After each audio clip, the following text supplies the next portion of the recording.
नमस्कार शेतकरी बंधूंनो, मी आज आलो आहे धनखेडी या गावात. पिंपळनेर जवळ आहे धनखेडी.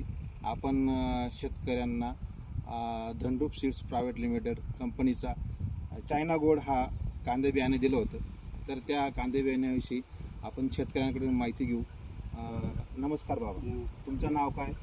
रामचंद्र तुकाराम भोये, गाव आपलं? पारगाव धनखेडी, पारगाव धनखेडी, तालुका साखरी, जिल्हा धुळे. तुम्ही हे कांदे बियाणे कुठून घेतलं होतं? पिंपळनेर, येसदुर्गा. पिंपळनेर येसदुर्ग येथून घेतलं होतं. कसं जर्मिनेशन कसं होतं या कांदे बियाण्याचं? कांदा टाकल्यावर किती टक्का उगलं होतं ते? तरी बी 100%, 95-100%. 95 आणि 100% उगवण क्षमता सांगितले दादांनी, रामचंद्र दादांनी. आणि आता तुम्ही हा कांदा 2.5 महिन्याचा झाला आहे, दादांचं म्हणणं असं आहे 2.5 महिन्याचा कांदा झाला आहे. आपण बघू शकतो कांद्याला कलर, क्वालिटी कसं आहे, रोगप्रतिकार शक्ती कशी आहे?